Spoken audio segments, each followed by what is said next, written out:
மாணவ நண்பர்களே அனைவருக்கும் வணக்கம். நான் உங்கள் பொன்வேல் பாண்டியன். இந்திய பொருளாதாரம் தொடர்பான வீடியோவை நம்ம தொடர்ந்து பார்த்துட்டு இருக்கோம். இந்த பதிவுல நம்ம என்ன பார்க்க போறோம் அப்படின்னு சொல்லி பார்த்தீங்கன்னா, முக்கியமான ஒரு ஏரியா, கண்டிப்பாக நிறைய கேள்விகள் கேட்கக்கூடிய ஒரு ஏரியா எதுன்னு பார்த்தீங்கன்னா, 5 ஆண்டு திட்டங்கள். சரி, 5 இயர் பிளான்ஸ். சரி, 12 5 ஆண்டு திட்டங்களையும் நம்ம தொடர்ந்து கொஞ்சமா பார்க்க போறோம். இதுல ஒரு முக்கியமான சிறப்பம்சம் என்ன அப்படின்னு பார்த்தீங்கன்னா, நம்ம ஸ்கூல் புக்ல 5 ஆண்டு திட்டம் அப்படின்னா என்ன இருக்கும், எந்த வருஷம் எந்த வருஷம் செயல்பட்டது, முக்கியமான இலக்கு என்ன, எவ்வளவு அடைஞ்சாங்க, எதுக்கு முக்கியத்துவம் கொடுத்தாங்க, இதுதான் ஒரு 3 பாயிண்ட் அல்லது 4 பாயிண்ட் இருக்கும். ஆனா நம்ம இந்த வீடியோல என்னன்னு பாத்தீங்கன்னா, 5 ஆண்டு திட்டங்கள், அந்த 5 வருஷம் இருக்கும் இல்லையா, இந்த 5 ஆண்டுகள்ல என்னென்ன முக்கியமான சம்பவங்கள்லாம் நடந்திருக்குது, அது எக்கனாமிக் ரிலேட்டடா இருக்கலாம், ஜியோகிராஃபி, சரியா, இப்படி ஏதோ ஒரு விஷயங்கள்ல நிறைய சட்டங்கள், நிறைய விஷயங்கள் உங்களுக்கு எதெல்லாம் எக்ஸாம் பாயிண்ட் ஆஃப்ல இந்த கேப்ல நடந்திருக்குமோ எல்லாத்தையும் இந்த 5 ஆண்டு திட்டங்களை நம்ம சேர்த்து கொடுத்துருக்கோம். அதனால கண்டிப்பா ரொம்ப உங்களுக்கு ஒரு யூஸ்ஃபுல்லான ஒரு விஷயமா இருக்கும் இனி வர்ற எல்லா வீடியோவுமே. சரிங்களா, அதற்கான எஃபர்ட்ஸ் தான் உங்களுக்கு போட்டுட்டு இருக்கோம். நமக்கு எந்த ஏரியால எப்படி கேட்டாலும் கேள்விகள் பசங்க நீங்க பதில் சொல்லணும். இந்த வருஷம் ஓகேவா, நீங்க கண்டிப்பா நல்ல போஸ்டிங் போகணும். அதற்கான முயற்சிகளை நாங்க எடுத்துட்டு இருக்கோம். கண்டிப்பா முழுசா வீடியோ பார்த்து அப்பப்போ கேட்கிற கேள்விகளுக்கும் மறக்காம பதில்களை சொல்லுங்க. ஆரம்பிக்கலாமா? 5 ஆண்டு திட்டங்கள் ஆரம்பிப்பதற்கு முன்பாக இதுக்கு முந்தைய வீடியோ, அதாவது நம்ம என்ன பார்த்திருந்தோம், நிதி ஆயோக் அமைப்போட அந்த திட்டங்கள் சாதனைகளும், அதே மாதிரி இந்தியாவில் சர்வீஸ் லெவல்லையும் சரி, பொருளாதாரத்தின் தந்தைகள் அப்படின்னு சொல்லிட்டு ஒரு 20 தந்தைகள் பார்த்தோம். இதுல இருந்து ஒரு சில கேள்விகளை நான் இப்போ கேட்கறேன். சரியா, கேள்விகள் கேட்கும்போது தான் நமக்கு என்ன நடந்துட்டு இருக்குது, நம்ம எப்படி அப்ரோச் பண்ணோம் அப்படிங்கிறது தெரியும். சரிங்களா, அதனால சிம்பிளா பெருசாலாம் ஒன்றும் இல்லை, டைரக்ட் கொஸ்டின்ஸ் தான், ஒரு 5-6 கொஸ்டின்ஸ் கேட்கிறேன். மறக்காம பதில்கள் சொல்லுங்க. இதற்கான பதில்கள் எல்லாமே இதுக்கு முந்தைய வீடியோல இருக்கும். சரியா, கேள்வி நம்பர் 1 என்னன்னு சொல்லி பார்த்தீங்கன்னா, அட்டல் புத்தாக்க திட்டம், சரி, அட்டல் இன்னோவேஷன் மிஷன், AIM சொல்லுவாங்க. இந்த திட்டம் எப்போது தொடங்கப்பட்டது? சரி, இது எல்லாமே நிதி ஆயோக் அமைப்பால் தொடங்கப்பட்டது, கவனமா இருக்கு. சரி, அட்டல் புத்தாக்க திட்டம், அட்டல் இன்னோவேஷன் மிஷன் எப்ப தொடங்கினாங்க? முதல் கேள்வி. இரண்டாவது கேள்வி, சாத் திட்டம், SATH என்று அழைக்கப்படும் இந்த சாத் திட்டம் எப்போது தொடங்கப்பட்டது? இது வந்து இரண்டாவது கேள்வி. மூன்றாவது கேள்வி என்ன அப்படின்னு சொல்லி பார்த்தீங்கன்னா, விக்ஷித் பாரத், சரியா, வளர்ந்த பாரதம் இலக்கு ஆண்டு எந்த ஆண்டு? இது வந்து மூன்றாவது கேள்வி வச்சுக்கோங்க. நான்காவதும் ஒரு திட்டம் தான். என்ன திட்டம் அப்படின்னு சொல்லி பார்த்தீங்கன்னா, ரொம்ப முக்கியமான திட்டமா, ஒரே பாரதம் உன்னத பாரதம், ஏக் பாரத் சிரேஷ்ட பாரத் அப்படின்னு சொல்லுவாங்க, அல்லது ஒரே பாரதம் சிறந்த பாரதம். இந்த திட்டம் எப்போது தொடங்கப்பட்டது? இந்த திட்டத்தின் முக்கியமான நோக்கம். சரிங்களா, வருஷம் சொல்லும் போது அதற்கான நோக்கம் சொல்லிட்டீங்கன்னா இன்னும் சிறப்பா இருக்கும், உங்களுக்கு ரிவிஷன் பண்ணும்போது ரொம்ப ஈஸியா இருக்கும். 4 கேள்வி கேட்டாச்சு. 5வது கேள்வி, இந்திய பொருளாதார சீர்திருத்தங்களின் தந்தை யார்? இந்தியாவில் பொருளாதார சீர்திருத்தங்களின் தந்தை யார்? இது 5வது கேள்வி. அடுத்து 6வது கேள்வி என்னன்னு பார்த்தீங்கன்னா, நுகர்வோர் இயக்கத்தின் தந்தை என்று அழைக்கப்படும் நபர் யார்? சார், நுகர்வோர் இயக்கத்தின் தந்தை என்று அழைக்கப்படும் நபர் யார்? 6வது கேள்வி. முடிஞ்சா பதில் சொல்லுங்க. என்ன 1-2 கேள்விகள்.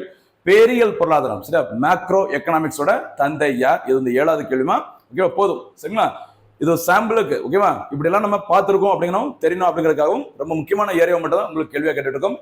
இனிமே நம்ம தொடர்ந்து பார்க்க போறது என்ன அப்படின்னு சொல்லி பார்த்தீங்கன்னா, 5 ஆண்டு திட்டங்கள். சரிங்களா, இனிமே வர ஏரியா எல்லாமே ஒரு இன்ட்ரெஸ்டிங்கா இருக்கும். இது வரைக்கும் பார்த்தது ஒரு ஆவா, வாட் இஸ் வாட் அப்படி போயிருக்கும். இனிமே பார்த்தீங்கன்னா ரொம்ப இன்ட்ரெஸ்டிங்கா எக்கனாமிக்ஸ் இருக்கும், கரண்ட் அஃபேர்ஸ் இருக்கும், பழைய முக்கியமான சப்ஜெக்ட்ல இருக்க நோட்ஸும் அதெல்லாம் சேர்ந்து வரும். கவனமா இருக்கும். ஓகேவா, ஆரம்பிக்கலாம். 5 ஆண்டு திட்டங்கள். முதல் 5 ஆண்டு திட்டம், சரியா, ஃபர்ஸ்ட் 5 பிளான் பாருங்கம்மா. முதலாவது 5 ஆண்டு திட்டம். ஓகேவா, நம்ம ஏற்கனவே பார்த்திருக்கோம், உங்களுக்கு தெரிஞ்சிருக்கும். 5 ஆண்டு திட்டங்களை உருவாக்குவது யாருமா? திட்டக்குழு, பிளானிங் கமிஷன் தான் திட்டக்குழு உருவாக்குவாங்க. திட்டக்குழு மார்ச் 15, 1950 அன்று உருவாக்கப்பட்டது. தலைமையிடம் டெல்லி. ஓகேவா, அந்த தலைமையிடத்துக்கு பேரு யோஜனா பவன். திட்டக்குழுவுக்கு எப்பவுமே தலைவராக இருப்பவர் பிரதமர். அந்த வேலை முதல் பிரதமர் ஜவஹர்லால் நேரு, கடைசி தலைவராக இருந்தவர் டாக்டர் மன்மோகன் சிங் அவர்கள். சரிங்களா, இந்த பிரதமர் தலைமையிலான திட்டக்குழு 5 ஆண்டு திட்டங்களை உருவாக்குவாங்க. அந்த 5 ஆண்டு திட்டங்களுக்கு இறுதி வடிவம், ஃபைனல் ஷேப் கொடுத்து அப்ரூவல் கொடுக்கிறது நேஷனல் டெவலப்மெண்ட் கவுன்சில். NDCக்கும் யார் தான் தலைவராக இருப்பாங்க? பிரதமர் அவர்கள் தான் தலைவராக இருப்பாங்க. என்னடா இது வரிசையா சொல்லிட்டு போறேன்னு நினைக்க வேண்டாம், இது நம்ம ஏற்கனவே பார்த்தாச்சு. சரிங்களா, இப்போ அந்த திட்டக்குழு உருவாக்கின 5 ஆண்டு திட்டங்கள் சிறப்பம்சங்கள் என்ன அப்படிங்கிறதா இப்போ நம்ம வரிசையா பார்க்க போறோம். சரியா, ஃபர்ஸ்ட் பாருங்க, முதலாவது 5 ஆண்டு திட்டம். ஓகேவா, முதலாவது 5 ஆண்டு திட்டத்தின் திட்ட காலம் எப்பன்னு சொல்லி பாருங்க. 1951 தான் 5 ஆண்டு திட்டம் ஃபர்ஸ்ட் ஸ்டார்ட் பண்றாங்க. எப்போ? கரெக்டா ஏப்ரல் 1. பொருளாதாரம் அப்படின்னாலே நமக்கு பெரும்பாலும் நிறைய விஷயங்கள் ஏப்ரல் மாதம் 1ஆம் தேதி. ஓகேவா, இந்திய ரிசர்வ் வங்கி தொடங்கப்பட்ட ஏப்ரல் 1ஆம் தேதி நமக்கு நிதி ஆண்டு தொடங்கப்படுகிற ஆண்டு. ஓகேவா, நாள் அந்த ஏப்ரல் 1, 1951 முதல் மார்ச் 31, 1956 வரை முதல் 5 ஆண்டு காலம் செயல்பட்டது. மறக்கக்கூடாது. 1 இந்த வருஷத்தை கொடுத்து கேட்கலாம். ஓகேவா, சில நேரங்களில் ஒரு வேலை தேதி கொடுத்து உங்களை கன்ஃபியூஸ் பண்ணலாம். ஏன்னா காம்படிஷன் அந்த அளவுக்கு இருக்குது. சரியா, ஒரு 5 ஆண்டு திட்டம்னா நீங்க எதை ஃபோக்கஸ் பண்ணி படிக்கணும் அப்படின்னா, ஃபர்ஸ்ட் இயர், எந்த வருஷம் எந்த வருஷம் வரைக்கும். அதுக்கு அடுத்து ஜிடிபி இலக்கு எவ்வளவு, ஜிடிபி இலக்கு எவ்வளவு அடைஞ்சாங்க அதை பார்க்கணும். சரியா? அதுக்கு அடுத்து ஏதாச்சும் ஒரு துறை முக்கியமா ஏதாச்சும் முக்கியமான சில விஷயங்களுக்கு ஃபோக்கஸ் பண்ணி இதுக்கு தான் முக்கியத்துவம் கொடுத்துருப்பாங்க. சில திட்டங்களை பார்த்தீங்கன்னா ஒரு தீம், ஒரு மைய கருத்து மாதிரி கொடுத்துருப்பாங்க. சரிங்களா? இவ்வளவு நீங்க பார்த்துட்டு எக்ஸ்ட்ரா அந்த 5 வருஷம் கேப்புக்குள்ள என்னென்ன முக்கிய சம்பவங்கள் நடந்திருக்கு அதையும் தெரிஞ்சுட்டா என்ன சிறப்பா இருக்கும். சரியா? சரி பாருங்க. அதே மாதிரி ஒவ்வொரு 5 ஆண்டு திட்டங்களும் யாருடைய ஏதாச்சும் ஒரு பொருளாதார மேதைகளோட ஒரு மாடல், ஒரு மாதிரியை அடிப்படையாக கொண்டு சொல்லியிருப்பாங்க. ஓகேவா? அதே நம்ம தெரிஞ்சுட்டா என்ன சிறப்பு. சரியா? அந்த வகையில முதலாவது 5 ஆண்டு திட்டம் சரி பிரதமர் நேரு தலைமையில் உருவாக்கப்பட்டது. ஏன்னா திட்டக்குழுவின் தலைவர் யாரு? பிரதமர். அந்த டைம்ல இந்தியன் பிரதமராக இருந்தவர். ஓகேவா? இந்தியாவோட முதல் பிரதமர் ஜவஹர்லால் நேரு அவருடைய தலைமையில் தான் இந்த முதலாவது 5 ஆண்டு திட்டம் உருவாக்கப்பட்டது. இந்த 5 ஆண்டு திட்டமானது யாருடைய மாதிரி, சரியா மாடல், யாருடைய மாதிரி அடிப்படையாக கொண்டது அப்படின்னு சொல்லி பாத்தீங்கன்னா ஹெரால்ட் டோமர். சரி, ஹெரால்ட் HARROD. சரி, ஹெரால்ட் இது ஒரு நபர். இன்னொரு நபர் பாத்தீங்கன்னா டோமரு. சரி, ஹெரால்டும் டோமரும் ஹை டெஃபினேஷன் HD ரெண்டும் வேற வேற நபர்கள். நம்ம சொல்லும்போது பெரும்பாலும் ஹெரால்ட் டோமர் ஒரே பேரா சொல்லுவோம். சரியா? ஹெரால்ட் டோமர் வளர்ச்சி மாதிரியை அடிப்படையில் இந்த முதலாவது 5 ஆண்டு திட்டம் உருவாக்கப்பட்டது. சரிங்களா? இது தவிர இந்த முதலாவது 5 ஆண்டு திட்டமானது ஜேம் கீன்ஸ், சரியா நவீன பொருளின் தந்தை, சரியா பேரியல் பொருளாதார தந்தை என்று அழைக்கப்படும் ஜேம் கீன்ஸோட கொள்கைகளை அடிப்படையாக கொண்டு முதலாவது 5 ஆண்டு திட்டம் உருவாக்கப்பட்டது. சரிங்களா? இதுல ரொம்ப முக்கியமான விஷயம் என்னன்னு பாத்தீங்கன்னா இந்த பாயிண்ட் தான். சரியா? முதலாவது 5 ஆண்டு திட்டம் யாருடைய மாதிரியை, ஏன்னா நம்ம இப்பதான் 5 ஆண்டு திட்டங்களை உருவாக்குறோம், புதுசா உருவாக்குறோம். அப்படி இருக்கும்போது ஏதாச்சும் சக்சஸ்ஃபுல்லா ஒரு ஆய்வு கட்டுரை சப்மிட் பண்ண ஏதாச்சும் ஒரு பொருளாதார மேதை அவருடைய ஆய்வு கட்டுரை அடிப்படை கொண்டு நம்ம இப்படி ஒரு 5 ஆண்டு திட்டத்தை செயல்படுத்தலாம் அப்படின்னு சொல்லிட்டு ஒவ்வொரு 5 ஆண்டு திட்டத்திலும் ஏதாச்சும் ஒரு பொருளாதார மேதையோட அந்த மாடலை பேஸ் பண்ணி தான் 5 ஆண்டு திட்டம் செயல்படுத்தியிருப்பாங்க. அந்த வகையில முதலாவது 5 ஆண்டு திட்டம் எவருடைய மாடல்மா? ஹெரால்ட் அண்ட் டோமர் மாதிரி அடிப்படையாக கொண்டது. இது வந்து கீன்ஸின் கொள்கைகளை அடிப்படையாக கொண்டது. ஓகேவா? அடுத்து நோக்கம். முதலாவது 5 ஆண்டு திட்டத்தோட நோக்கம் என்னன்னு பாத்தீங்கன்னா சிதைந்த இந்திய பொருளாதாரத்தை சீர்படுத்துவது இதன் நோக்கமாகும். ஏன் செஞ்சு போச்சு இந்தியாவோட பொருளாதாரம்? பிரிட்டிஷ்காரன் இருந்தான். பிரிட்டிஷ்காரன் போனதுக்கு அப்புறம் இந்தியா பாகிஸ்தான் இரண்டாக பிரிந்தது. நிறைய உள்நாட்டு கலவரம், பிரிவினை தொடர்பான நிறைய பிரச்சனை எல்லாம் போயிட்டு இருக்கும்போது இந்தியாவோட பொருளாதாரம் என்ன இது கொலாப்ஸ் ஆகி அப்படியே உட்கார்ந்துட்டு இருக்குது. சரி, அதனால 1949 பாத்தீங்கன்னா இந்தியன் கவர்மெண்ட் பாத்தீங்கன்னா டிவேல்யூஷனை ஃபர்ஸ்ட் டைம் பண்ணிருப்பாங்க. சரி, இதெல்லாம் நம்ம போக பார்க்க போறோம். அந்த மாதிரி இந்தியா சுதந்திரம் பெற்ற பிறகு இந்தியாவோட பொருளாதாரம் ஒரு நிலையான ஒரு கண்டிஷன்ல இல்ல, ஒரு ஸ்டேபிள் கண்டிஷன்ல இல்ல, கொஞ்சம் மோசமான கண்டிஷன்ல தான் இருந்தது. அதை எல்லாம் சீர்படுத்துவதற்கு தான் ஓகேவா முதல் 5 ஆண்டு திட்டம் உருவாக்கப்பட்டது. ஓகேவா? இதோட முக்கியத்துவம் சரியா ஃபர்ஸ்ட் ஃபயர் பிளான் அந்த மெயின் ஃபோக்கஸ் எதுக்குன்னு பார்த்தீங்கன்னா அக்ரிகல்ச்சர் அண்ட் இரிகேஷன். சரியா? அக்ரிகல்ச்சர் ஒரு வேளாண்மைக்கும் நீர்ப்பாசனத்திற்கும் முக்கியத்துவம் வழங்கப்பட்டது. ஒரு வேளாண்மை நம்மளுடைய முக்கியமான தொழில் என்னமா? வேளாண்மை தான். இந்தியாவில் நம்ம ஸ்கூல் புக்கோட டேட்டா படி 60% மக்கள் எதை நம்பிதான் இருக்கிறாங்க? வேளாண்மை மற்றும் வேளாண்மையுடன் தொடர்புடைய தொழில்கள், அக்ரிகல்ச்சர் அண்ட் அலைடு செக்டார் சொல்லுவாங்களே, அதை பேஸ் பண்ணி தான் எவ்வளவு பேர் இருப்பாங்க? 60%. அதனால முதல் 5 ஆண்டு திட்டத்திற்கு எதுக்கு தான் முக்கியத்துவம் கொடுத்துருக்காங்க? வேளாண்மை. சரியா? ஒரு நல்ல வேளாண்மை, சரி ஒரு அக்ரிகல்ச்சர் நல்லா நடக்கும்னா கண்டிப்பா என்ன தேவை? நீர்ப்பாசன வசதிகள் தேவை. அதனால நிறைய அணைக்கட்டு திட்டங்களுக்கும் இந்த ஃபர்ஸ்ட் ஃபயர் பிளான முக்கியத்துவம் கொடுத்திருப்பாங்க. கவனமா இருக்கு. சரியா? அடுத்து திட்டத்தின் இலக்கு நம்ம ஏற்கனவே சொன்ன மாதிரி ஜிடிபி டார்கெட் எவ்வளவு அடைஞ்சாங்க அப்படிங்கறத பார்க்கணும். சரியா? பாருங்க, முதலாவது 5 ஆண்டு திட்டத்தின் இந்த ஜிடிபி கிராஸ் டொமஸ்டிக் ப்ராடக்ட் சொல்ற மொத்த உள்நாட்டு உற்பத்தியோட இலக்கு எவ்வளவுமா? 2.1%. சரியா? எவ்வளவு அடைஞ்சிருக்கான்னு பாருங்க, 3.6. அப்போ முதலாவது 5 ஆண்டு திட்டம் இருக்குது வெற்றி. சரிங்களா? மொத்தம் 12 5 ஆண்டு திட்டங்கள் உண்டு. இந்த 12 5 ஆண்டு திட்டங்கள்ல 5 ஆண்டு திட்டம் மட்டும் தான் ஜிடிபி இலக்க அடைஞ்சிருப்பாங்க. 1 சரியா நம்பர் 1, அடுத்து 5 6 7 8 சொல்ல பார்க்கலாம். எதெல்லாம்? நம்பர் 1 5 6 7 8 5 ஆண்டு திட்டங்கள் மட்டும் தான் வெற்றியை அடைஞ்சிருப்பாங்க, அதாவது ஜிடிபி இலக்கை அடைஞ்சிருப்பாங்க. அந்த நம்பர் தான் நான் சொன்னேன், நம்பர் 1. சரியா? சக்சஸ்ஃபுல்லா இருக்கும். அடுத்து விட்டீங்கன்னா வரிசையா ஒரு 4 திட்டம், இதெல்லாம் 5 6 7 8. சரிங்களா? கவனமா இருக்கு. இது தவிர எல்லா திட்டங்களும் ஏதோ ஒரு மார்ஜின்ல கண்டிப்பா ஜிடிபி இலக்க தவற விட்டுருப்பாங்க அடையிறதுக்கு. சரியா?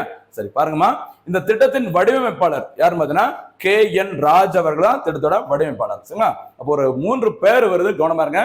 ஹெரால்ட் டோமர் மாதிரியை அடிப்படையாக கொண்டது. யாருடைய கருத்துக்களை கொள்கைகளை அடிப்படையாக கொண்டதுன்னு பார்த்தீங்கன்னா ஜேம் கெய்ன்ஸோட கொள்கையை அடிப்படையாக கொண்டது. இந்த திட்டம் ஜவஹர்லால் நேரு அவர் தான் திட்டக்குழுவின் தலைவர், அவர் தலைமையில் தான் உருவாக்கப்பட்டது. அதே சமயத்துல இந்த திட்டக்குழுவோட வடிவமைப்பாளர், சரியா டிசைனர் அப்படி கூட வச்சுக்கோங்க, யார் KN ராஜ் அவர்கள். ஓகேவா? இதுதான்மா நம்ம ஸ்கூல் புக்ல இருக்கக்கூடிய ஏரியா. இனிமே நம்ம என்ன பார்க்க போறோம் அப்படிங்கிறத பாருங்க. இந்த முதலாவது 5 ஆண்டு திட்டத்துல என்னென்ன முக்கியமான நிகழ்வுகள் நடந்திருக்கு அப்படிங்கிற மாதிரி பாருங்க. சரியா? முக்கியமான ஒரு ஏரியா பாருங்க. ஜியோகிராஃபி இருக்கும், எக்கனாமிக்ஸ் இருக்கும். சரியா? நம்ம சயின்ஸ் பார்த்தீங்கன்னா முக்கியமான இந்தியன் பாலிட்டி தொடர்பான சில சட்டங்களும் நம்ம இதுல நிறைய சொல்லியிருக்கோம். சரியா? ஃபர்ஸ்ட் பாருங்க, நம்ம ஏற்கனவே சொல்லியிருந்தோம் முதலாவது 5 ஆண்டு திட்டத்துல எதுக்கு ஃபோக்கஸ் பண்ணியிருப்பாங்க? வேளாண்மைக்கும். சரியா? வேளாண்மை நல்லா நடக்கணும், கண்டிப்பா நீர்ப்பாசன வசதிகள் நல்ல தேவை கண்டிப்பா இருக்கணும். சரிங்களா? Irrigation facilities. அதற்காக இந்த காலகட்டங்களில் உருவாக்கப்பட்ட சில முக்கியமான அணைகள் பாருங்கம்மா, பக்ரா நங்கல். சரியா? பக்ரா நங்கல் உங்களுக்கு தெரிஞ்சிருக்கும், சட்லஜ் நதியின் குறுக்கே கட்டப்பட்டது. நிறைய சிறப்புகள்லாம் இதை கொஞ்சம் வீட்டில் பாருங்க. சரியா? பக்ரா நங்கல், அடுத்து ஹிராகுட் அணை, ஹிராகுட் டேம், அடுத்து தாமோதர். இதுதான் முக்கியமான 3 அணைகள். இது தவிர கோசி ரிவர், ஓகேவா? இது மாதிரி நிறைய அணைகள் திட்டங்களுக்கு முக்கியத்துவம் கொடுத்து இல்லாட்டினா அதை புனரமைச்சு கூட நிறைய பண்ணியிருப்பாங்க. ஏன்னா வேளாண்மை நல்லா நடக்கணும்னா என்ன தேவை? நல்லா நீர் தேவை. தண்ணீர் நல்லா இருந்தாதான் வேளாண்மை செலுத்து நல்லபடியா பண்ண முடியும். அதற்காக தான் அணை திட்டங்களுக்கு, ஓகேவா, இரிகேஷன் ஃபெசிலிட்டிக்கு முக்கியத்துவம் கொடுத்தாங்க. எந்த இடத்துல? முதலாவது 5 ஆண்டு திட்டம். காரணம், முதலாவது 5 ஆண்டு திட்டத்துக்கு முக்கியத்துவம் வழங்கப்பட்ட துறை வேளாண் துறை, முதல் நிலை தொழில், பிரைமரி செக்டர். அடுத்து பார்த்தீங்கன்னா முக்கியமான ஒரு திட்டம் பாருங்க, சிடிபி, கம்யூனிட்டி டெவலப்மெண்ட் ப்ரோக்ராம், சமுதாய வளர்ச்சி திட்டம் அப்படிங்கிற இந்த திட்டமானது 1952ல தொடங்கி இருப்பாங்க. அதே 1952ல பார்த்தீங்கன்னா என்டிசி, நேஷனல் டெவலப்மெண்ட் கவுன்சில். சரியா? அப்போ நம்ம ஏற்கனவே பார்த்துக்கிறோம், 5 ஆண்டு திட்டங்களை உருவாக்குறது யாரோட வேலை? யாரோட வேலைமா? திட்டக்குழுவின் வேலை. திட்டக்குழு உருவாக்கின 5 ஆண்டு திட்டங்களுக்கு இறுதி வடிவம் வழங்குவது யாரோட வேலை? என்டிசி. அப்ப முதலாம் 5 ஆண்டு திட்டத்திற்கு யார் இறுதி வடிவம் கொடுக்கல? என்டிசி. ஏன்னா என்டிசி உருவாக்கப்பட்டது 1952. முதலாவது 5 ஆண்டு திட்டம் எப்ப ஸ்டார்ட் பண்ணாங்க? 1951. கவனமா இருக்கணும். சரியா? புரியுதா என்ன சொல்றேன்ட்டு?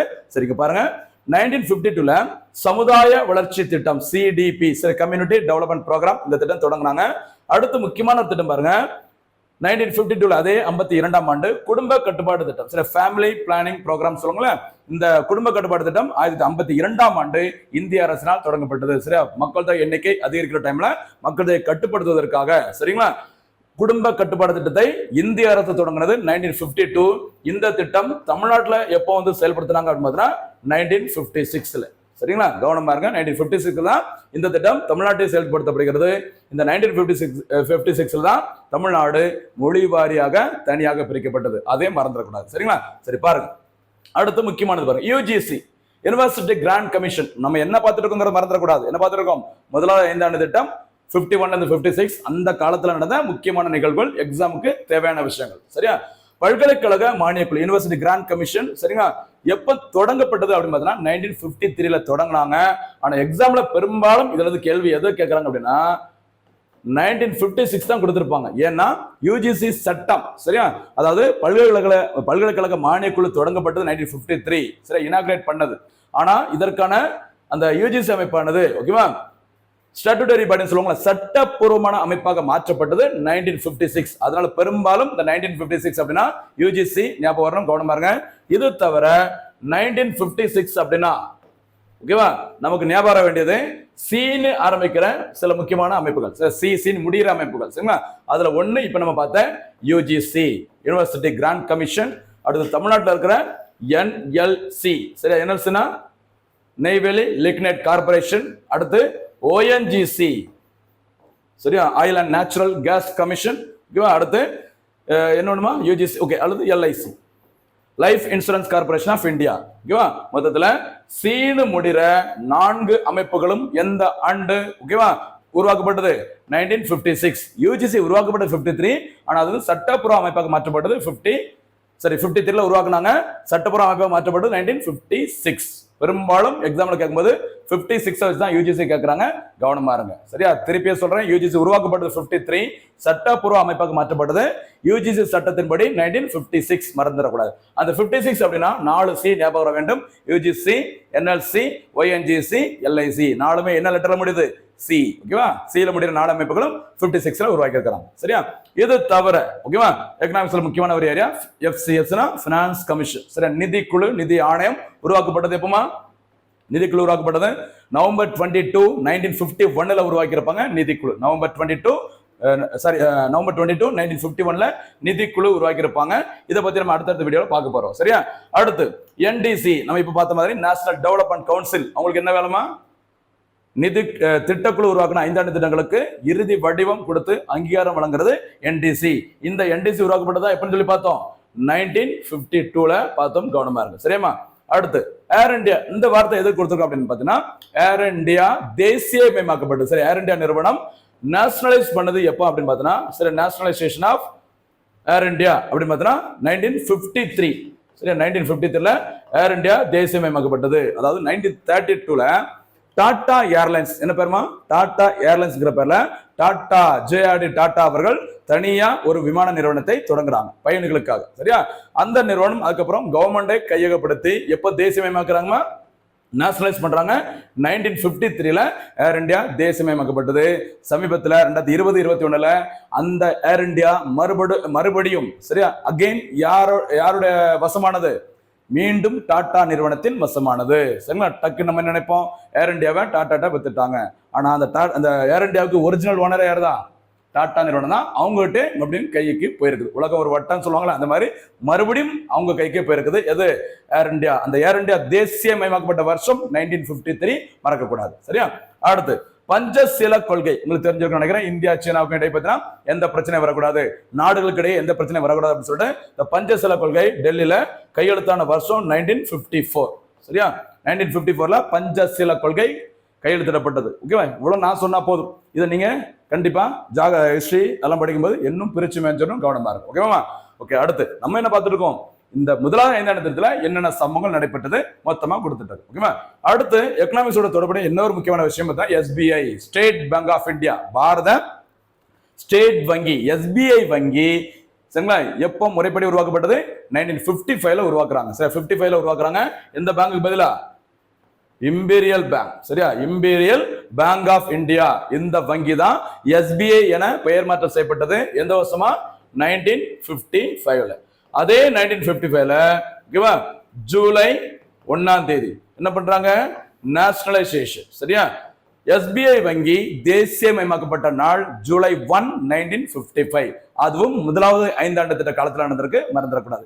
SBI பத்தி நம்ம ஃபுல் டீட்டெயிலா இம்பீரியல் பேங்க் ஆஃப் எப்படி உருவானது, எதெல்லாம் இணைக்கப்பட்டு இம்பீரியல் பேங்க் ஆஃப் இந்தியா உருவாக்குனாங்க, எதெல்லாம் மாகாண வங்கிகள், இது எல்லாமே போக போக நம்ம சூப்பரா பார்க்க போறோம். சரியா அடுத்து முக்கியமான 2 சட்டங்கள் இந்தியன் பாலிட்டி தொடர்பான 2 சட்டங்கள் ஃபியூச்சர்ல அடிக்கடி நியூஸ்ல வரக்கூடிய 2 சட்டங்கள். யூனிஃபார்ம் சிவில் கோடு அப்படிங்கிறது நம்ம மத்திய அரசு கொண்டு வந்துட்டாங்க.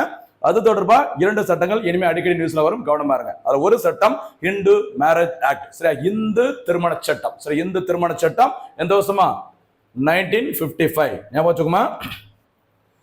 இந்து திருமண சட்டம் 1955 கொண்டு வந்தாங்க. அடுத்து இந்து சரி HIN ஓகேவா ஹிந்து சக்சஷன் ஆக்ட் ஹிந்து வாரிசு சட்டம் 1956. நிறைய பேர் பார்த்தீங்கன்னா இதுல தப்பா போட்டுவாங்க.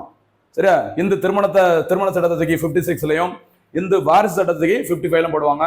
எப்பவுமே ஃபர்ஸ்ட் மேரேஜுக்கு அப்புறம் தான் என்னது நமக்கு வாரிசு. அப்போ ஃபர்ஸ்ட் என்ன சட்டம் வரணும் 55 திருமண சட்டம். அதுக்கு அடுத்த வருஷம் தான் நமக்கு வாரிசு இந்து வாரிசு சட்டம் மறந்துடக்கூடாது. சரிங்களா இதையும் மறந்துடக்கூடாது. இதனுடைய தொடர்புடைய இன்னொரு முக்கியமான சட்டம் ரீசெண்டா நியூஸ் பேப்பர்ல வந்தது. அந்த சட்டம் என்னன்னு பார்த்தீங்கன்னா 1925 இந்திய வாரிசு உரிமை சட்டம். இந்திய வாரிசு உரிமை சட்டம் அப்படிங்கிற ஒரு செய்தி பார்த்தீங்கன்னா செய்தியில வந்தது கவனமா இருங்க விட்டுறாதீங்க. ஏன்னா பாலிட்டி அப்படின்னா கரண்ட் அஃபேர்ஸும் இப்ப சேர்க்கிறாங்க. அதுவும் நம்மளுடைய ஏரியா தான், நம்ம தான் கிளாஸ் எடுத்துட்டு உங்களுக்கு தெரியும். அதனால இதையும் பார்த்துக்கோங்க. இந்திய வாரிசு உரிமை சட்டம் 1925. இந்த சட்டம் நியூஸ் பேப்பர்ல எதற்காக வந்தது அப்படின்னு சொல்லி பார்த்தீங்கன்னா ஒரு அம்மா சரிங்களா ஒரு பையனோட அம்மா இருக்கிறாங்க. அந்த பையனோட அந்த அம்மாவோட பையன் ஓகேவா அவர் வந்து திருமணமானவர். அவர் பார்த்தீங்கன்னா திருமணத்திற்கு பிறகு கொஞ்சம் சொத்துக்கள்லாம் வாங்கி வச்சிருக்கிறாங்க. திருமணத்திற்கு பிறகு ஒரு விபத்துல உயிரிழந்துடுறாரு அந்த பையன். சரியா அந்த பையனோட அம்மா மட்டும் தான் இருக்கிறாங்க. அந்த பையனுக்கு யாரு கிடையாது, அப்பா கிடையாது. சரிங்களா அவங்களுக்கு அந்த பையனுக்கு மகனும் சரி 2 குழந்தைகளும் ஒய்ஃபும் இருக்கிறாங்க. இப்போ அந்த ஒய்ஃபுக்கும் அவங்க அந்த மருமக அதாவது அந்த பையனோட அம்மாவுக்கும் பிரச்சனை. ஓகேவா எதுக்கு அந்த பையன் இறந்ததுக்கு அப்புறம் அந்த பையன் சம்பாதிச்ச சொத்து யாருக்கு அப்படி சொல்லிட்டு ஒரு பிரச்சனை வரும்போது அந்த பையனோட அம்மா நீதிமன்றத்துல கேஸ் போடுறாங்க. அந்த கேஸ் போடும்போது மெட்ராஸ் நீதிமன்றத்தில் தீர்ப்பு கொடுக்குறாங்க. எதன்படி இந்திய வாரிசு உரிமை சட்டத்தின்படி. இங்க பார்க்குற இந்திய வாரிசு சட்டம், இங்க இந்திய வாரிசு உரிமை சட்டத்தின்படி ஓகேவா ஒரு பையன் திருமணத்திற்கு பிறகு சம்பாதிக்கிற சொத்து யாருக்கு தான் ஃபர்ஸ்ட் உரிமை உண்டு, அவங்க ஒய்ஃபு குழந்தைகளுக்கு தான். ஓகேவா அந்த அம்மா என்ன சொன்னாங்க அப்படின்னா நான் தான் அந்த பையனை கஷ்டப்பட்டு படிக்க வச்சேன். என் பையனை சரியா கஷ்டப்பட்டு கடன் வாங்கி படிக்க வச்சது நாங்க. இப்ப எனக்கு ஹஸ்பண்டும் கிடையாது, எனக்கும் வயசாயிடுச்சு, என்னைய பாத்துக்கிறதுக்கு எனக்கு வருமானமும் கிடையாது. அதனால அந்த பையன் சம்பாதிச்சு வச்ச சொத்துல எனக்கு பங்குன்னு சொல்லும்போது உயர் நீதிமன்றம் என்ன தீர்ப்பு சொன்னாங்கன்னா இந்திய வாரிசு உரிமை சட்டம் 1925 படி இதுக்கு யாருக்கு தான் ஃபர்ஸ்ட் உரிமை உண்டு, அந்த பையனோட இறந்து போன அந்த பையனோட வைஃப் குழந்தைகளுக்கு தான் உரிமை உண்டு. அவங்க யாரும் இல்லைன்னா வேணா உங்களுக்கு உரிமை இருக்குது அப்படிங்கிற சொல்லி தீர்ப்பில் சொல்லியிருந்தாங்க. அப்படி எதெல்லாம் நடப்பு செய்திகளில் ஒரு சட்டம் வருதோ அதெல்லாம் நோட் பண்ணிக்கோங்க, மறக்கக்கூடாது. சரிங்களா? இங்க மறந்துடக்கூடாது, கன்ஃபியூஸ் ஆகக்கூடாது. இந்திய வாரிசு உரிமை சட்டம் 1925, இங்க பாக்குறது இந்து திருமண சட்டம் 1955, இந்து வாரிசு சட்டம் 1956. ஓகேவா?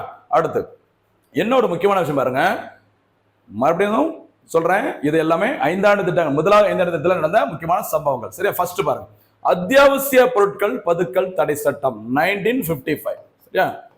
1955ல மத்திய அரசான ஒரு சட்டத்தை கொண்டு வராங்க. என்னன்னு பார்த்தீங்கன்னா அத்தியாவசிய பொருட்கள். சரிங்களா? இப்போ நமக்கு கோவிட்-19 டைம்ல பார்த்தீங்கன்னா நிறைய எந்த பொருளுக்கு தட்டுப்பாடு இருந்ததுமா இப்போ ஈஸியாக கிடைக்குது. இந்த மாஸ்க், சானிடைசர் எல்லாம் பார்த்தீங்கன்னா பயங்கரமா தட்டுப்பாடு இருந்தது. ஏன்னா நமக்கு இந்தியாவில் மாஸ்க், சானிடைசர் அப்படின்னா பெரும்பாலும் யார் யூஸ் பண்ணுவாங்க? துப்புரவு பணியாளர்கள், இல்லைன்னா மருத்துவர்கள், இல்லைன்னா செவிலியர்கள் தான் யூஸ் பண்ணுவாங்க, நர்சஸ்லாம். மக்களும் பயன்படுத்த ஆரம்பிச்சதுனால அது வந்து பயங்கரமா தட்டுப்பாடா இருந்தது. அந்த பொருட்களை பதுக்கி வச்சுட்டு அதிக விலைக்கு விற்க ஆரம்பிச்சோம், அதிகப்படியான விலை, சரியா, price.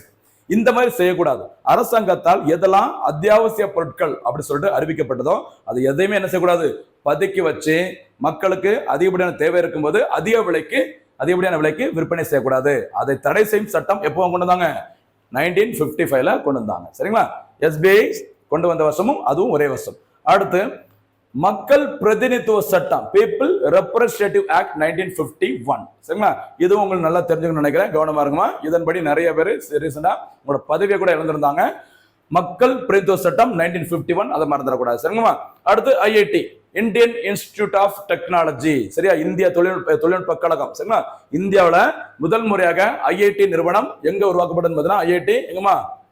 IIT Kharagpur. IIT Kharagpur. ஓகேவா? IIT கரக்பூர் எங்க இருக்குது? மேற்கு வங்க மாநிலத்தில் இருக்குது. IIT கரக்பூர் உருவாக்கப்பட்ட வருஷம் 1951. ஓகேவா? இந்தியாவில் இப்ப நிறைய IIT நிறுவனங்கள், IIT மெட்ராஸ், பாம்பே அப்படி நிறைய இருக்குது. அதுல முதல் IIT நிறுவனம் இந்தியாவில் உருவாக்கப்பட்ட இடம் மேற்கு வங்க மாநிலத்தில் இருக்கிற கரக்பூர். ஓகேவா? எந்த வருஷம்? 1951ல. மெட்ராஸ் IIT உருவாக்கப்பட்டது 1959, மறந்துடக்கூடாது. சரி, இது வந்து கரக்பூர். தமிழ் எழுதும் போது இப்படி எழுதிப்போம். சரியா? கரக்பூர். இது வந்து எங்கமா இருக்குது? வெஸ்ட் பெங்கால்ல இருக்கு. ஒரே ஒரு சின்ன எழுத்து, ஒரு ரெட்டை கொம்பு போட்டா இது கோரக்பூரா மாறிடும். சரியா? இந்த கோரக்பூர் எங்க இருக்குது? உத்தரப்பிரதேசல இருக்குது. இங்கதான் விவசாயிகளுக்கான 6000 ரூபாய் நிதி வழங்கும் PM கிசான் திட்டம் தொடங்கப்பட்டது. ஒரு சின்ன எழுத்து வித்தியாசம் லைஃபே மாறிடும், கவனமா இருங்க. சரியாமா? அடுத்து ஃபாரஸ்ட் பாலிசி பாருங்கம்மா, காடுகள் கொள்கை பாருங்க. முதலாவது ஐந்தாண்டு திட்டத்தில் நடந்த ஒரு முக்கியமான ஒரு சம்பவம் என்னன்னு பார்த்தீங்கன்னா காடுகள் கொள்கை. முதலாவது காடுகள் கொள்கை, ஃபாரஸ்ட் பாலிசி எப்போ வெளியிட்டாங்க பார்த்தீங்கன்னா 1952. சரியா? இந்திய அரசு இதுவரைக்கும் 2 முறை மட்டும் தான் தேசிய அளவிலான காடுகள் கொள்கையை வெளியிட்டிருக்கிறாங்க. அதுல முதல் காடுகள் கொள்கை வெளியிடப்பட்ட வருஷம் 1952. ஓகேவா? அதுக்கு அடுத்து இரண்டாவது தேசிய காடுகள் கொள்கை வெளியிடப்பட்டது 1988ல. இந்த 88 பாலிசி தான் ரொம்ப ரொம்ப முக்கியமானது. காரணம் என்ன அப்படின்னு பார்த்தீங்கன்னா இரண்டாவது தேசிய காடுகள் கொள்கையில தான் இந்திய அரசு ஒரு இலக்கு நிர்ணயம் பண்ணாங்க. இந்தியாவோட மொத்த நிலப்பரப்பு, மொத்த லேண்ட் ஏரியா எவ்வளவு இருக்குதோ அதுல 1/3, சரியா, 1/3 பங்கு அல்லது 33% கண்டிப்பா என்னதான் இருக்கணும்? காடுகளும் மரங்களும், சரிங்களா, நிறைந்த பகுதிகளாக இருக்க வேண்டும். சரியா? எவ்வளவு சொல்லிருக்கிறோமா? 1/3 or 33% of total land area, சரியா, மஸ்ட் பி கவர்ட் பை என்னதுமா? ட்ரீஸ் அண்ட் ஃபாரஸ்ட் அப்படி சொல்லியிருக்கிறாங்க. இந்த இலக்கு ஓகேவா எந்த ஆண்டுக்குள்ள அடையப்பட வேண்டும்? 2030ஆம் ஆண்டுக்குள்ள அடையப்பட வேண்டும். ரொம்ப ரொம்ப முக்கியமானது, கவனமா இருங்க. இது நிறைய எக்ஸாம்ல கேட்டுக்கிறாங்க. இப்பவும் ரீசன்ட் நிறைய அப்டேஷன்லாம் வந்துட்டு இருக்கு, கவனமா இருங்க. சரிங்களா? அப்போ காடுகள் கொள்கைங்கிறது 2 முறை மத்திய அரசால் வெளியிடப்பட்டது. அதுல முதல் கொள்கை வெளியிடப்பட்டது முதலாவது ஐந்தாண்டு திட்டத்துல. அதுக்கு அடுத்து 1988ல இரண்டாவது தேசிய காடுகள் கொள்கையை வெளியிட்டாங்க. அந்த இரண்டாவது தேசிய காடுகள் கொள்கையோட முக்கியமான இலக்கு என்னன்னு பார்த்தீங்கன்னா இந்தியா மொத்த நிலப்பரப்புல 33%, 33% ஆர் 1/3 பங்கு என்னதான் இருக்கணும்? காடுகளும் மரங்களும். சரிங்களா? காடுகள் மட்டும் சொன்னாலும் தப்பு, மரங்கள் மட்டும் சொன்னாலும் தப்பு. காடுகளும் மரங்களும் 2 சேர்ந்து சொன்னாதான் சரியான விஷயமா இருக்கும், கவனமா இருங்க. சரிங்களா? இது எல்லாமே எந்த ஐந்தாண்டு நடந்த முக்கியமான சம்பவங்கள்? முதலாவது ஐந்தாண்டு திட்டத்தில் நடந்த முக்கியமான சம்பவங்கள். சரிங்களா? சரி, இந்த முதலாவது ஐந்தாண்டு திட்டத்தில் சில பிரச்சனைகள் இருந்திருக்கு பாருங்க. முதலாவது ஐந்தாண்டு திட்டத்தை பாதித்த சில காரணிகள். அகதிகள் வருகை. சரி, அகதிகள் ஓகேவா வெளிநாடுகள்ல இருந்து இப்போ இந்தியா பாகிஸ்தான் பிரச்சனை, ஓகேவா, பக்கத்து நாடு மியான்மர், பர்மா, ஓகேவா, அப்படி நிறைய நாடுகள்ல சில பிரச்சனை இருக்கும்போது அகதிகள் அதிக அளவுக்கு எங்க வர ஆரம்பிச்சாங்க? இந்தியாவிற்கு வர ஆரம்பிச்சாங்க. சரிங்களா? அவங்களுக்கு தேவையான உணவு, இருக்கிற இடம், இது எல்லாமே கொடுக்கறது பயங்கரமா பிரச்சனை வந்தது. அதனால முதலாவது இந்த இடத்துல அந்த திட்டத்தை பாதித்த காரணிகளை ஃபர்ஸ்ட் இதை சொல்லலாம். சரி, அகதிகள் வருகை. அடுத்து உணவு பற்றாக்குறை. ஏன்னா அதிகப்படியான மக்கள் தொகை வராங்க, இவங்களையும் சொல்லலாம். அகதிகளும் வெளிநாடுகளும் வர்றதுனால எவ்வளவு உணவு எவ்வளவு தேவை அப்படிங்கிறது தெரியல. உற்பத்தி பண்ணின ஃபுட் கிரைன்ஸ், உணவு தானியங்கள் எல்லாமே நமக்கு பத்தாம போச்சுது. அதுக்கப்புறம் தான் நமக்கு எதை கொண்டு வந்தோம்? பசுமை புரட்சிலாம் உள்ள செயல்படுத்தினாங்க, மறந்துடக்கூடாது. அடுத்து உயர் பணவீக்கம். சரிங்களா? கண்டிப்பா இருக்கதான் செய்யும். ஏன்னா உணவு பற்றாக்குறை இருக்குது. ஒரு பொருளுக்கு எப்பவுமே பற்றாக்குறை இருந்தா என்ன ஆகும்? பற்றாக்குறை இருக்குதுன்னா கண்டிப்பா தேவை ஜாஸ்தியா இருக்கும். ஒரு பொருளுக்கான அந்த சப்ளை கம்மியா இருக்குது, தேவை அதிகமா இருக்குது. கண்டிப்பா எது அதிகரிக்கும்? யார் பயன்படுத்திப்பாங்க? ஒரு பொருள் இருக்குமா, அந்த பொருளுக்கான தேவை நமக்கு அளவுக்கு அதிகமாக தேவைப்படுது, ஆனா கொஞ்சம் தான் மார்க்கெட்ல கிடைக்குது அப்படின்னா வியாபாரி என்ன செய்வான்? இந்த பொருளை எப்படி அவங்க வாங்குவாங்க அப்படின்னு சொல்லிட்டு பொருளோட விலை என்ன செய்வாங்க? கண்டிப்பா அதிகரிச்சுதான் விற்பனை செய்வாங்க. அதனால கண்டிப்பா எது அதிகரிக்கும்? பணவீக்கம். சரியா? பணவீக்கம், இன்ஃபிளேஷன் அதிகரிக்குது. இந்த மாதிரி 3 விஷயங்களை என்ன சொல்லிக்கிறாங்கம்மா? முதலாவது ஐந்தாண்டு திட்டத்தை பாதித்த காரணிகளாக சொல்லிக்கிறாங்க. சரிங்களா? அப்ப நம்ம இப்ப என்ன பார்த்திருக்கிறோமா? முதலாவது ஐந்தாண்டு திட்டம் முடிச்சாச்சு. அந்த முதலாவது ஐந்தாண்டு திட்டத்துல என்ன பார்த்திருக்கோம் சொல்லி பாருங்க. ஒரு வாட்டி லைட்டா பாருங்கம்மா. அதோட காலம் பார்த்தீங்கன்னா 1951 இருந்து 56 வரைக்கும் பிரதமர் நேரு தலைமையிலான திட்டக்குழு தான் முதல் ஐந்தாண்டு திட்டத்தை உருவாக்குனாங்க. அந்த திட்டமானது ஹரா டோமர் மாதிரி அடிப்படையாக கொண்டது. ஜேம் கீன்ஸோட அந்த கொள்கைகளை அடிப்படையாக கொண்டது. அந்த திட்டத்தின் வடிவமைப்பாளர் யார் பார்த்தீங்கன்னா KN ராஜ் அவர்கள். திட்டத்தோட இலக்கு 2.1, அடைந்தது 3.6. அந்த வகையில முதலாவது ஐந்தாண்டு திட்டம் என்ன இருக்குமா? வெற்றி அடைந்துள்ளது. முதலாவது ஐந்தாண்டு திட்டத்துக்கு முக்கியத்துவம் வழங்கப்பட்ட துறை எதுன்னு பார்த்தோம்னா வேளாண் துறை. சரியா? வேளாண்மை நல்லா நடக்கணும்னா என்ன தேவைமா? நிறைய நீர்ப்பாசன வசதிகள், அணைக்கட்டு திட்டங்கள் தேவை. அதனால தாமோதர் அணை, ஹிராகுட் அணை, பக்ரானங்கள், இது மாதிரி நிறைய அணை திட்டங்களுக்கும் முக்கியத்துவம் வழங்கப்பட்டது. எந்த ஐந்தாண்டு திட்டம் தான்? முதலாவது ஐந்தாண்டு திட்டத்துல தான். சரியாமா? அடுத்ததாக வேற என்ன பார்த்தோம்? முதலாவது ஐந்தாண்டுல நடந்த முக்கியமான நிறைய விஷயங்கள், என்னென்ன நிகழ்வுகள் நடந்திருக்கு, இந்தியன் பாலிட்டி தொடர்பாக, இந்தியன் ஜியோகிராபி தொடர்பாக, சரியா, நம்ம எக்கனாமிக்ஸ் தொடர்பாக என்னெல்லாம் நடந்திருக்கு சொல்லி நிறைய பார்த்தோம். அதுல அனைத்து திட்டங்கள் பார்த்தோம். குடும்ப கட்டுப்பாடு திட்டங்கள், சமுதாய வளர்ச்சி திட்டங்கள், அதே மாதிரி பல்கலைக்கழக மானிய குழு உட்பட UGC, NLC, அப்புறம் ONGC, ஓகே, இப்படி ஒரு 4 சியை பார்த்தோம். இது தவிர ஏர் இந்தியா, பஞ்சசீல கொள்கை, எக்கனாமிக்ஸ்ல முக்கியமான ஒரு பேங்கா இருக்கிறேன் SBI வங்கி, ஹிந்து மேரேஜ் ஆக்ட், ஓகேவா, அதே மாதிரி Hindu succession act, people's representative act பார்த்தோம். அதே மாதிரி IIT, சரியா, Indian institute of technology first time எங்க உருவாக்குனாங்க? சென்னை IIT எப்போ உருவாக்குனாங்க? அந்த மாதிரி நிறைய பார்த்திருக்கோம். கடைசியா முக்கியமான ஒன்று பார்த்தோம், தேசிய காடுகள் கொள்கை முதல் முறையாக எப்போ வெளியிடப்பட்டது? 1952. இப்போ லாஸ்டா எப்போ வெளியிட்டாங்க? அதோட இலக்குகள் என்ன? இது எல்லாமே சிறப்பான முறையில் நம்ம பார்த்தாச்சு. சரிங்களா? இதுதான் முதலாவது ஐந்தாண்டு திட்டம். இப்படிதான் இனிமே நம்ம வரப்போற எல்லா வீடியோலும், நம்ம ஒவ்வொரு வீடியோலையும் என்ன பண்ண போறோம்? ஐந்தாண்டு திட்டங்களை வாட் இஸ் வாட்னு பார்க்காம எக்ஸாமுக்கு, சரியா, இருக்கிற குறுகிய காலத்துல எக்ஸாமுக்கு என்னென்ன பாயிண்ட்ஸ் எல்லாம் தேவையோ எல்லாத்தையும் ஒரே இடத்துல கண்டிப்பா சிறப்பாக தொகுத்து கொடுக்கப்படும். அதனால வீடியோவை மறக்காம ஃபுல்லா பாருங்க. அப்பப்போ கேட்கிற கேள்விகளுக்கு மறக்காம பதில்களை சொல்லுங்க. என்கரேஜ் பண்ற மாதிரி கொஞ்சம் விஷயங்களை பண்ணுங்க. என்கரேஜ் பண்றது என்னது? நீங்க ஃபுல்லா வீடியோ பார்க்கணும், கேட்கிற கேள்விகளுக்கு நல்லா பதில்களை சொல்லணும். அது சொன்னாலே போதும், நமக்கு ஒரு ஆசை வரும், இன்னும் நல்லா பண்ணணும் அப்படிங்கிற மாதிரி. நீங்க ஃபுல்லா பார்த்தா மட்டும்தான் நமக்கு எப்பவுமே ஒரு போட்டித் தேர்வுல ஜெயிக்க முடியும். அப்பப்போ லைட்டா பாத்துக்கலாம் அந்த மாதிரிலாம் இல்லாம, ஓகேவா, எப்பாச்சும் ஒரு வாட்டி வீடியோ பார்க்கலாம் அந்த மாதிரிலாம் இல்லாம கன்சிஸ்டன்சின்னு சொல்லுவாங்களே, அது யாரை ஃபாலோ பண்றாங்களோ அவங்க மட்டும் தான் போட்டித் தேர்வுல ஈஸியா ஜெயிக்க முடியும். கவனமா இருங்க. மீண்டும் சந்திக்கலாம். நன்றி, வணக்கம்.